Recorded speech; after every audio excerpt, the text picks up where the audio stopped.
done. I'll set you up here for success. Everybody, welcome to Church History for Lunch, episode, I think, 11. And this week, we have a guest teacher, Mrs. Felicia Melian, and she is going to teach us about Cyprian of Antioch, and somebody I'm actually not all that familiar with. I've read a little bit about, but just in passing, I do know some of the stuff he had to deal with, and I'm excited to hear about it in detail. So, take it away. Okay. Yes, I am Felicia Melian. If you don't know me, it's probably for a couple of reasons. I'm not very outgoing. Also, my husband and I, when we originally came into Watermark, which was about 3 years ago now, we kind of came with the goal of being as invisible as possible. We had spent the last few years as pastors and church planters, and I'm a pastor's kid, so I spent, my whole life in the church.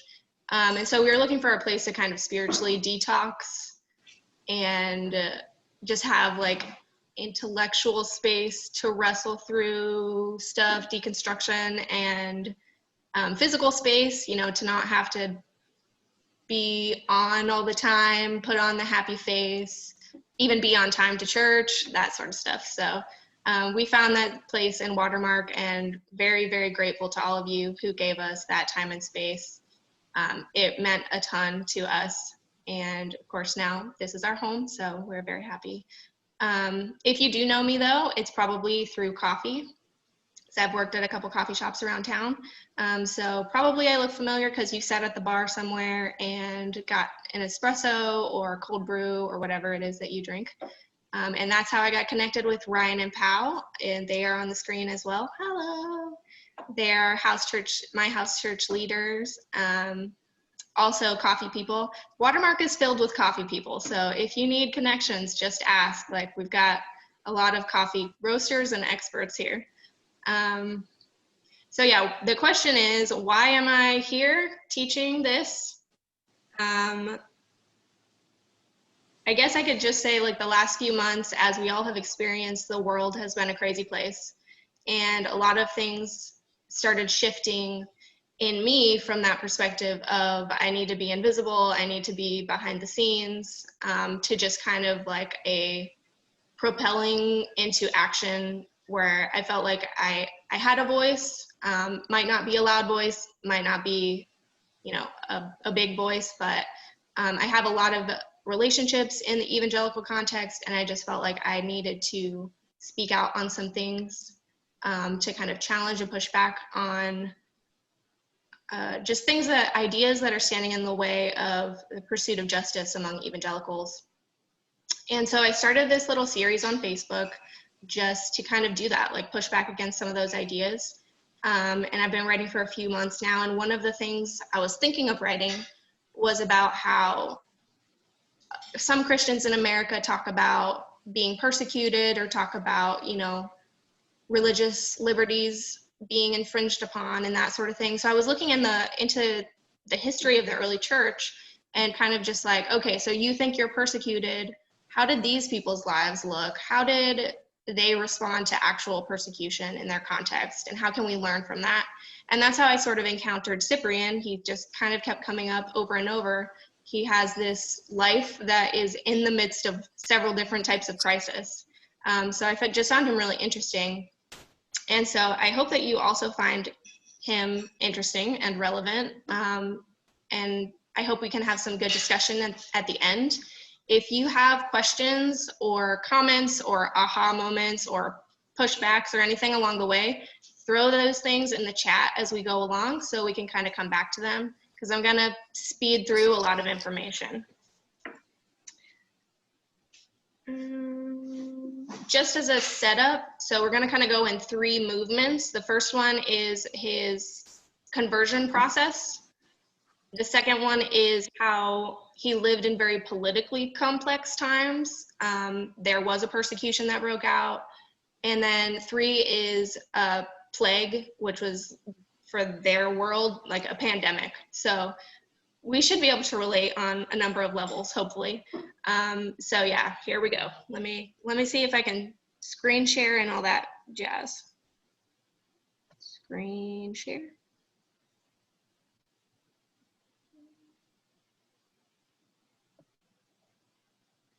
Do you see him? Yes, awesome. Okay. Oh, I didn't mention, so why am I teaching this is because I reached out to Tommy in the process of learning about him and asked if he had resources, if he knew about him, that sort of thing. And he basically turned it around and said, hey, do you want to present this? So that's how I got here, just as a warning to anybody who sends Tommy emails. But I am happy to present this, and I think it should be an interesting conversation. So this is our guy, Cyprian. Is it gonna let me go? Okay. Just a little backstory on him. He was born around the year 200 in the city of Carthage in North Africa. He was born into an upper class, aristocratic, pagan family, probably very highly educated. He taught rhetoric in Carthage, might have been destined for high public office. This guy had like a lot of leadership potential. And then in terms of where he falls on the timeline of some of our church history episodes, he is 50 years after Tertullian. He is a contemporary of Origen, who is one of the Eastern Church Fathers. So they live at the same time, but in different places. They actually experience a lot of the same things in terms of these worldwide crises. And then he's about 70 years before the Emperor Constantine. So he is an unhappy guy in his life of luxury. He just feels empty. But he admires the life of a local church leader that he sees, Cecilianus, and seeks him out for advice. And I just want to read you just a little bit of what what his perspective might have been. It sounds weird. He's like living this awesome life of riches and prestige, but he's unhappy. So maybe this could tell us why that is. In the competitive religious market of the ancient Roman Empire, a new religion could succeed only if it worked. People would join it only if it contributed something to their experience that made a difference in their lives, that rescued them from things that trapped them, and that brought them to greater wholeness. People lived in a world that they believed was saturated with spiritual powers, in which they felt frustrated, diminished, and trapped. At times, these people sensed they were formed by conventions that dictated behaviors that imprisoned them. So that can kind of give us a little bit, I think this is how Cyprian felt, but also it's a very universal feeling of like, we make these decisions in our lives because we think they're gonna make our lives better. Like we wanna be part of something that works, something that brings us greater wholeness. And so that's kind of what he saw in this guy, Cecilianus, who became his sponsor into the church through what they called Catechism. So just to kind of take a little bit of a detour into just to break down what Catechism is. During this time, people didn't just pop into church services and then go about their lives. Like how we understand, you just show up at church. Like, no, they wouldn't let you in. You had to be a known and vetted Christian. And part of that was because persecutions were always popping up. So it was kind of a precautionary thing. But also they just had sort of a different understanding of what it meant to become a Christian. Like it wasn't about claiming a name or a belief structure, but it was about taking on a different lifestyle. It wasn't a thing that you just believed, but it was a thing that reoriented your whole life and your identity. And they knew that this rewiring, this like reorientation couldn't happen just in a moment. It was a process. It had to be a process. And so they had a formation process in place called Catechism that helped with this. And in our context, it maybe could be best compared to the support and accountability you'd get in a 12-step program, in terms of like you have a sponsor walking alongside you. And in this case, Cyprian had Cecilianus. So yeah, somebody who would just vouch for you and help you to kind of walk the path. And these people might have spent 3 years or so, give or take, as an apprentice before they would even be approved for baptism or given a taste of communion or let into like full church worship and prayer and all of that. So joining the church was difficult. And unlike other societies of that time, it wasn't because it cost money to join. It wasn't that they had a monthly subscription or something, but because of the lifestyle requirements. I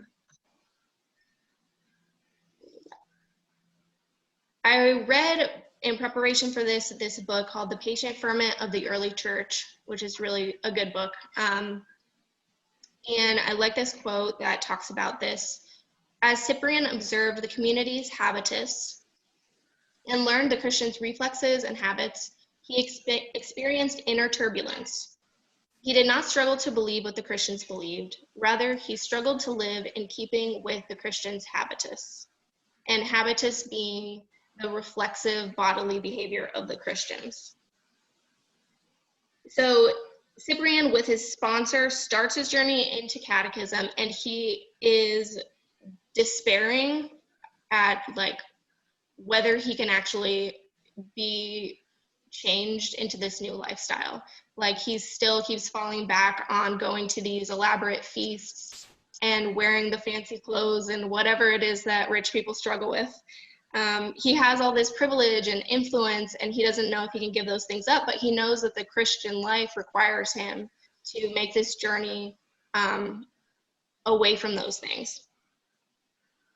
And so this is part of the process of catechism too, was this wrestling and questioning of like making the decision of, do I want to actually commit to this alternative lifestyle? And I like this point about habitus, or this word, also as just kind of a lens for viewing Cyprian in general, because he's not a huge like intellectual powerhouse in terms of the early church fathers, as much as he just is like a practical leader and just sees the Christian's habitus as being everything. You know, the Christian's witness, as another word maybe that would help, as just being the whole thing. Like if they don't have that, what do they have? And I mean, this quote also kind of is an example, talking about the process of catechism, the vetting process. The leaders did not ask about the candidates' orthodoxy, about their mastery of doctrine, about their memorization of biblical passages, about their piety or prayer life. They did not ask about the candidates' opinions and attitudes, for example, what they thought about poor people. They did, however, want to know how the candidates treated poor people. Actions said it all. And my experience as, you know, becoming a Christian or even a pastor, the accountability focus was around, do you believe the right things, with kind of like a built-in expectation that if you believe the right things, you're going to do the right things. But the early church really saw this opposite, in the sense of, if you do the right things, you'll believe the right things. Like your actions are the primary focus, take priority, and the doctrine comes later. Like that's literally how the catechism was set up. And again, making the witness their primary focus. And then Cyprian reports, so he goes through these years of catechism, and he reports that it was submitting to baptism that freed him ultimately from all these former attachments. So baptism back then was sort of like the initiation, the graduation from catechism, and the initiation officially into the new family and new identity with the Christians. So it was kind of like a line in the sand moment. And it's after baptism. Oh, also you get naked. So that's the thing they did for like a long time. It was like a really intense ritual. Enter into the water, come back out a new person. And after baptism, Cyprian gives a large portion of his inheritance to the poor for their relief. He spent, you know, this time in catechism doing the actions of the Christians, a lot of which involved taking care of the poor, visiting the prisoners, taking care of the widows, taking care of the sick, all of these things. And so he learns to love the poor, and he gives a ton of his money. And I like to think of it as like what might have been if the rich young ruler who encounters Jesus had not walked away sad when Jesus said, like, it's not that you have lack, it's that you have too much. Like, give your riches to the poor and then come follow me. And Cyprian does this. This is what he does. And then shortly after his baptism, he's ordained as a presbyter and then a bishop. So he becomes, pretty quickly rises through the ranks into church leadership. So that concludes part 1. So that's Catechism, his journey into Christianity. And then unfortunately in the year 249, the Emperor Decius comes into power and decrees that everyone in the Roman Empire sacrifice to the ancient gods, which were kind of like a representation of the Roman state.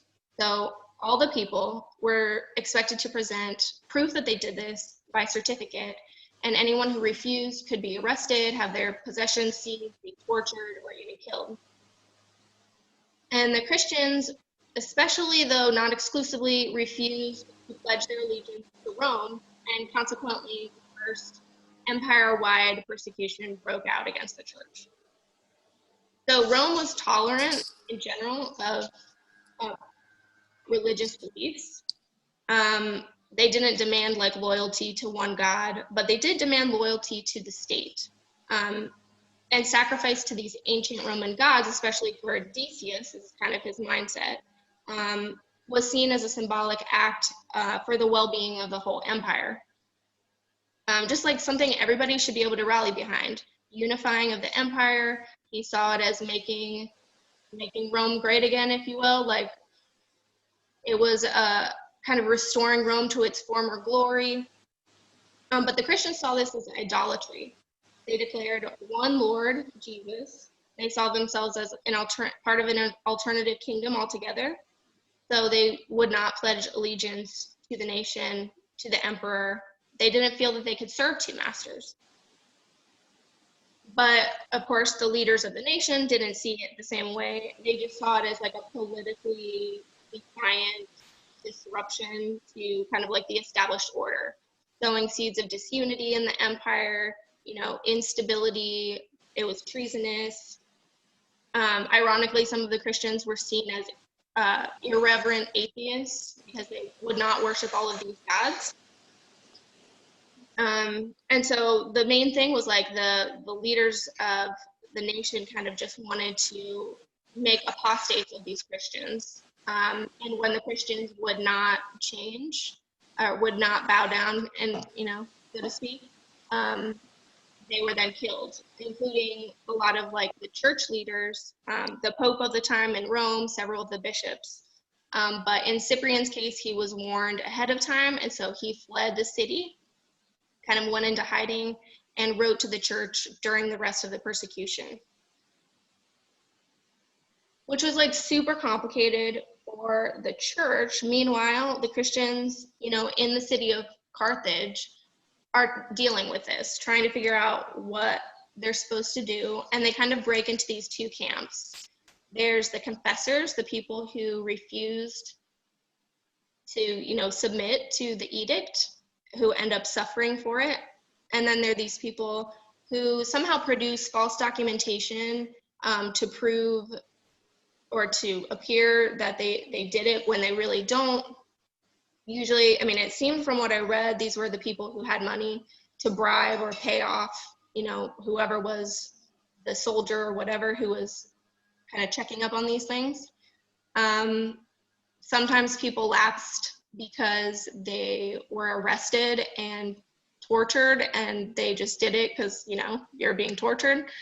And some people were just scared when they heard the edict and just straight up went and did it because they were like, no, I'm not about that.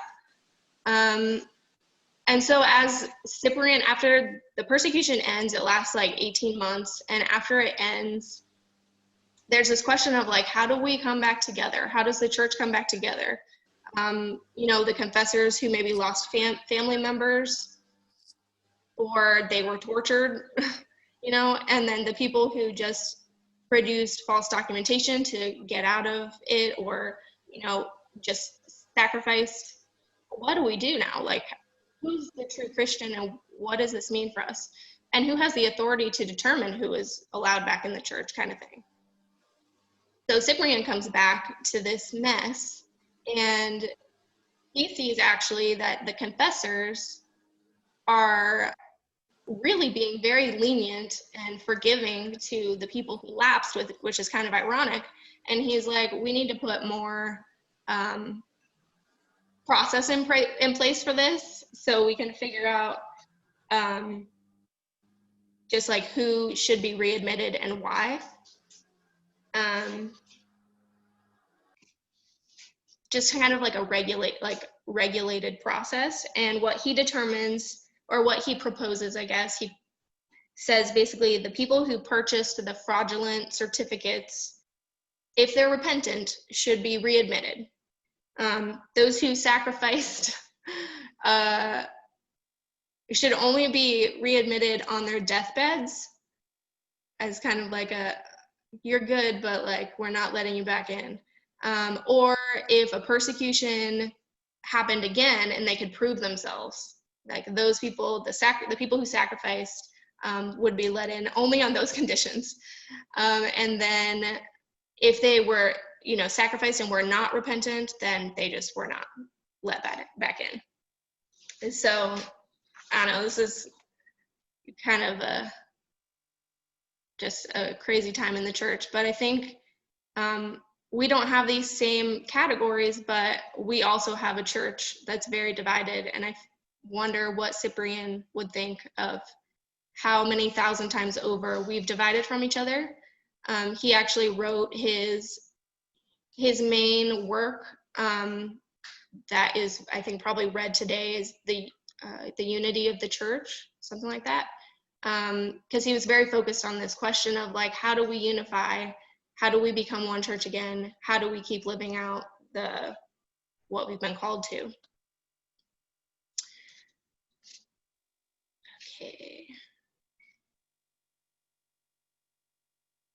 That concludes section number 2. And now we move into the plague of Cyprian, named after him because he kind of writes about it. He tells us about it. So the church is trying to deal with all this. It's very wild, awkward, difficult times, and they're still recovering from persecution while a pandemic comes on the scene. So don't know exactly what it was, maybe smallpox, measles, something, but it lasts over 10 years. So just let that sink in for a sec, like, yikes. And Cyprian has this presentation he makes to the church of like, what do we do right now? What is our role? And his biographer kind of takes notes. So I don't think this is an exact quote, but just kind of like based on the notes that he got from the sermon. You Christians, you are my people and flock.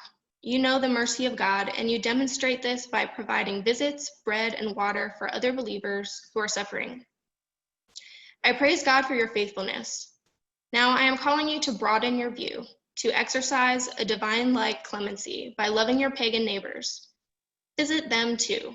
Encourage them. Provide bread and water for them. I know that in recent months, some pagans have been involved in persecuting you. Pray for them and help them. You are God's children. The descendants of a good father should prove the imitation of his goodness. So Cyprian's counsel to the church is to care for those outside the Christian community as well, even their persecutors and their enemies, the people probably that they wanted to take revenge on, because God is generous and God wants his children to imitate him. Again, he's painting a picture of the habitus of the Christians and leaning heavily on the Sermon on the Mount, which a lot of them would have had memorized, urging them to nurse sick people and touch them and reminding them that they could act in these mortally dangerous ways because they had the hope, their faith in Christ, which healed their fear of death. So they're literally putting themselves in the way of death, doing these acts of service. But this time in sacrifice for like their fellow man, including their enemies. They also took it upon themselves to gather up the dead of the city. A lot of people, when somebody was struck with the plague, their family would throw them in the streets because there was no hope for them, and throw the dead people just in the streets. And the Christians would go around and sort of collect bodies and give them a proper burial, which also was a way to kind of help the disease from not spreading further. So the Christians, all that to say, the Christians in the footsteps of Jesus lived lives that brought life and hope in times dominated by death and despair. Their posture and practical action in the midst of this national crisis meant a huge deal to their community and gained many converts in the aftermath of all this, really by way of their witness, their habitus. And like, we're gonna come back to this as we discuss, but just put it out there, like, how does that compare with the American church's witness amid our pandemic right now? This quote here is my very favorite, based on what I've read of Cyprian, that he writes in his treatise on the good of patience, which I think that we can learn a lot from. He says, "Beloved brethren and sistren, we are philosophers not in words, but in deeds. We exhibit our wisdom not by our dress, but by truth. We know virtues by their practice, rather than through boasting of them. We do not speak great things, but we live them." And he writes this mid-pandemic. Unfortunately, a couple years later, there's another persecution that breaks out, and he's actually beheaded. So he kind of redeems himself for anybody who called him a coward from running away from the first persecution. He does, in the end, not do the sacrificing, and he becomes a martyr. So that's pretty much it. That is the presentation. But in conclusion, or in summary, I just have these questions for us as we kind of move into a time of discussion in terms of the three kind of movements that we went through. How, in terms of catechism, like, how have you been formed in the ways of Jesus? Were you formed, or were you just taught to believe the right things? Like, what might happen if we, like the early Christians, shifted our attention to really living out the Sermon on the Mount, for instance, loving our enemies? What if our actions, not just our words and beliefs, what if our actions took priority again? How differently might modern Christians live in the world if formation of Christ-like habitus was made priority? And then persecution. I think we are less at risk of persecution for treason against the empire, and more at risk of, what I think Cyprian would have called lapsing, like a blending of national identity with our Christian identity, which, Tommy talked about this last week with the Emperor Constantine. This was kind of the path that he normalized in the church. He essentially hijacked the church for the purposes of the empire, and rather than submitting himself to the processes of the church, he doesn't go through catechism, he doesn't get baptized until he's on his deathbed. He doesn't do this downward mobility path that Cyprian took of like giving up riches, giving up influence. Essentially, he doesn't convert to Christianity as much as he converts Christianity to himself. And how many of us do that as well? So he basically invented a middle way, claiming the name and the symbol, but not living the lifestyle. And I think that our church today is suffering the repercussions of this still, in terms of nominal Christianity, compartmentalization, consumeristic Christianity, Christian nationalism. So how in our own politically complex times might we not speak great things, but live them?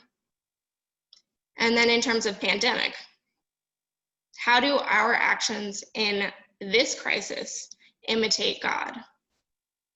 The Christians, as I said before, in the footsteps of Jesus, lived lives that brought hope and life in times dominated by despair and death. Their posture and their practical action in the midst of national crises, international crises, meant a huge deal to everyone in the community. And they gained a ton of converts because their witness was so powerful. So how is the church of today doing in comparison? What is our witness? How in the midst of our own pandemic might we make sacrifices for our fellow humans, demonstrating the goodness of God? So that's pretty much what I have. It's heavy and good, like challenging, at least to me. So I hope that we can, I just want to see, what are your questions, or what does this bring up for you? What do you want to talk about? Just before we jump into that, here's some further reading. If you're interested in learning more about Cyprian, he wrote some of these things that are cool, all translated from Latin, I believe, so you can get like a compilation if you're looking for that. The books that I used most were The Patient Ferment of the Early Church, and then this like huge history, The Story of Christianity, in case you're interested. But I'm gonna stop sharing my screen so we can talk. I had a conversation with somebody online not too long ago, and I was like, "What's your religion?" And they said, "I'm a non-practicing Muslim." And that phrase, I think Christians could borrow that phrase for ourselves oftentimes. But we have a hard time thinking of non-practicing Christians because we've turned Christianity into a belief system instead of a way of life, instead of an orientation of our entire lives, like you said, around something. And part of my youth was spent around a lot of Reformed theology, and in Reformed theology, good works are oftentimes you're warned about them because you're warned that they could take the place of your faith. Same with because they kind of say that again. Same with social gospel. Was that social gospel? Yes. And so I remember a Tim Keller quote that always stuck with me for a long time. It was something like, sometimes the easiest way to avoid Jesus is to do good works, because then you no longer rely upon Jesus' grace and identity and all that. And I get what he's saying, but I also understand what it does to people's faith. I think there's a lot of non-practicing Christianity happening around us a lot. Yeah. What else do you guys, what did you guys hear while that was going on?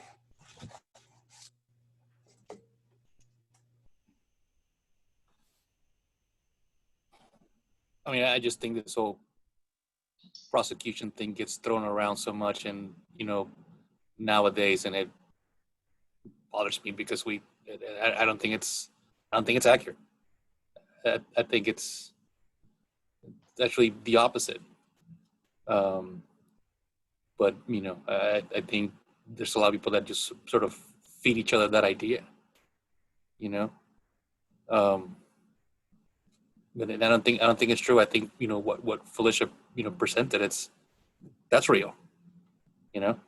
Hey, change this, or we may have to make you change your belief a little bit. It may involve some torture. I mean, I'm sitting here in my office, earshot everybody, listening to this, talking about it.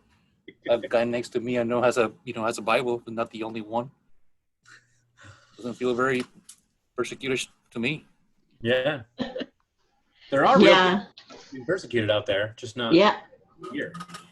We talked about that at our house church Tuesday night, about how that seems to be the cool thing you say nowadays, is that, we're being persecuted in the church in America. No, we're not. We don't even know what that means. And It's like, well, if you are being persecuted, that's not really a bad thing, because the early church leaders told you that you were becoming more like Christ. So if if this was actually happening to you, you're not supposed to think of it as, oh, poor me, everybody's against me because I'm a Christian. But really, it's not even happening. So yeah, we thought that was interesting. Yeah, Tertullian said the blood of the martyr is seed, the seed of the church. But the martyr today has no place in evangelicalism. A martyr is a fool who didn't defend himself, maybe with a gun, who was unprepared. And in the face of persecution, we would rise up, and chances are there'd be a lot of violence on our end. Completely opposite of the early church. And so it's a fascinating tale. I remember reading about Cyprian's church and going through that, and whether or not they should let people back into the church who lied and escaped martyrdom. And that conversation must have been incredibly hard to have.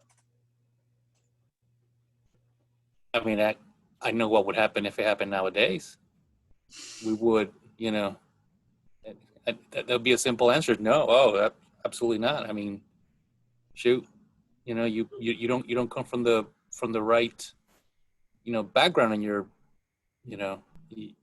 people have a hard time accepting you, and so let alone you were, tortured into saying something. I mean, I know our church wouldn't be that accepting. I mean, not ours, but in general, the American church. Yeah. I think that's terrible too, because you can't really say what you would do until you were in that position. I mean, I would like to think, but suppose my children were still young and they said this would happen to your children. I don't know what I'd do. I'm just thankful to God that I've never been in that situation, but people are in it in this world right now. And so I just have compassion for them no matter what happens in their hearts over that, because it's terrible. This was a really great, you did an amazing job. It made me think of this, it was a Japanese book called Silence, and then a Martin Scorsese movie about the persecution of Christians in the 17th century when they were going on missions. And there was this one character who kept coming to the missionary and, begging to join the mission and to repent. And he kept turning them in to the political leaders, kept being bribed and giving them away. And he'd come back and repent, and they'd forgive him. And he'd do the same. This happened like 5 times, to the point where you're just sick of this guy and you hate him. But you're thinking, like, forgive 70 times 7.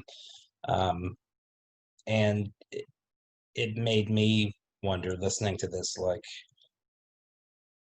how difficult it is, I don't know, when you're surrounded, when you're together in a country or in a community, and there's kind of this resentment, maybe. I don't know, you voted for Trump, or in a awful analogy, like after the Rwandan genocide, when they're trying to heal the country, and you have all these people who did these terrible things, and you're trying to create a community again in an actual country. How do you mend the church after something like that? Yeah, I think some streams of Christianity are more likely to actually do the persecuting than to suffer the persecution. And it has always been like that throughout church history. There's always been a dominant, powerful sect of the church that it goes along with shedding the blood of their enemies rather than allowing their own blood to be shed. So, yeah, I wrote a lot of things. One of the things you said, Felicia, was that you said that the general idea is if you believe the right things, then you'll do the right things, and that has been proven time and time again to be false. Yeah, like you said. I remember reading John Calvin, and he developed sort of like the whole theology of of like this, like from the inside out transformation. If you can get the heart, if you can wrap people's minds on the love of Christ, and then the outside will follow. And then he wrote book after book, like lamenting the idea that people in his church didn't change, that they didn't grow, they didn't become more holy, their lives didn't become more righteous and pure. So like, before the worst thing. Like, I think the same thing about how we have all these books on church growth and all these books on, evangelism. And it's like, you don't need to focus on church growth if you're just living the life, at least the early church shows us that it's supposed to happen naturally. And when you focus on it, it shows that your heart is in the wrong place, that your actions aren't. Yeah. I mean, that's how I think of it a lot of times. And maybe that's just my default of coming out of evangelicalism, and that your focus is always on evangelism. But yeah. Yeah, I mean, you can drive by a hospital and you'll see doctors outside smoking. Yeah. I mean, it's not hard to grasp that, like, this doesn't work. And perhaps, the way people, I talk to people all the time who struggle with their faith, and they're like, I just can't find Jesus. And I read book after book after book. I'm like, maybe you're not going to find him in here. Maybe you're going to find him. If you want to meet Jesus, go do what Jesus is doing. Instead of a book, pick up a shovel. You know what I mean? Like, go out there and do the work that Jesus is doing, and you will meet Jesus in the work, because he's there. He's not in the library. Mm-hmm. He's in the hovels of the poor. Yeah.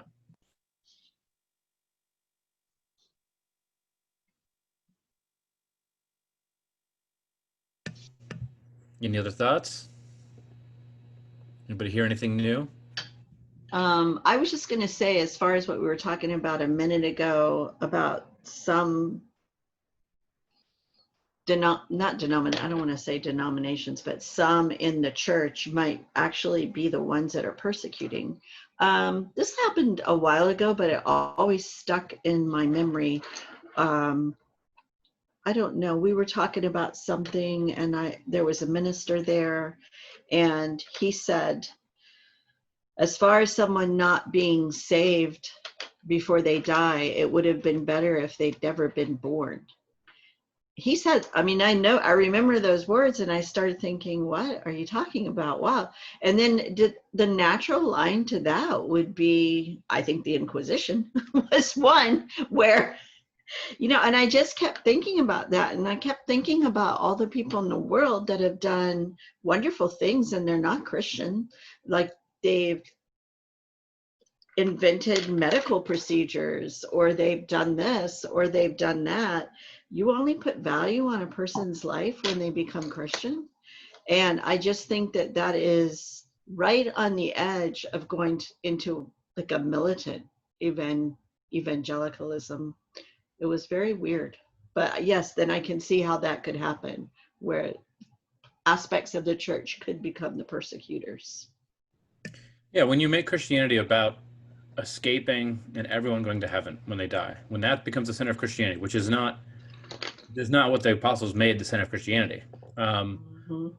That's what happens. When you make the center of Christianity, if there is a new king, and that is Jesus, and his kingdom will have no end, and we are ushering his kingdom, and we're growing this kingdom in the middle of your kingdoms, and we're here to disrupt your kingdoms and plant the true kingdom of Jesus. And this is what it is, and this is how it functions, and this kingdom will have no end. That's a whole different thing, and it makes you look at things differently. Yeah. I like how because you went into the fact that, like, Cyprian opened up, because kingdom work, like I talked about sort of last time, is like, kingdom work is something that Christians do with other Christians, so that we can have that city on a hill, right? People can look at us and say, that's how the world's supposed to function. We should be like, we should be borrowing from the Christians. We should become more like the Christians, and they're drawn to us, let the light shine before men. So like, and what he does here is he actually, for a period of time during great suffering, opens up kingdom work to those outside the kingdom, which is perfect. Like, that's how it's supposed to work. Normally we'd call that good work, but if you, for a time and a place, when the nations of the world are failing, this is the time for the kingdom of God to, like, enter in and say, our currency is not money, our currency is grace. Our striving is brotherhood and mercy and equality and justice and forgiveness and love, and like they realize that we're living for something totally different, then that draws people in, as it did. And time again through every pandemic and epidemic in church history, this is how it's always been. When churches shut down and they open up their churches to become hospitals, which we can't do that legally now, but churches have always shut down and then gotten busy during pandemics.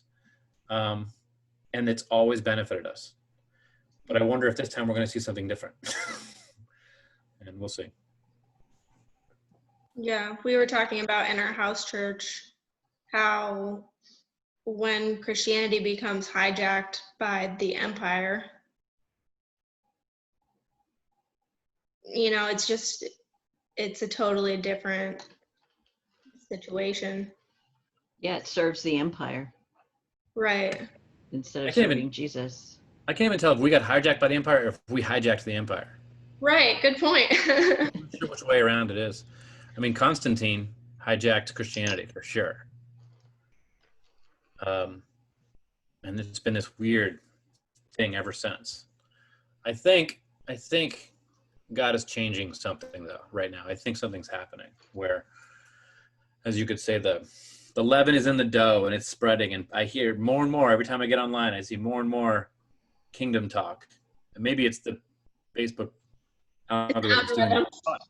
It might be the algorithms, or more people are talking. I'm seeing more articles and magazines and everything. People are talking more and more about kingdom of Jesus and than I've ever seen before. So that's good. Hey, well done.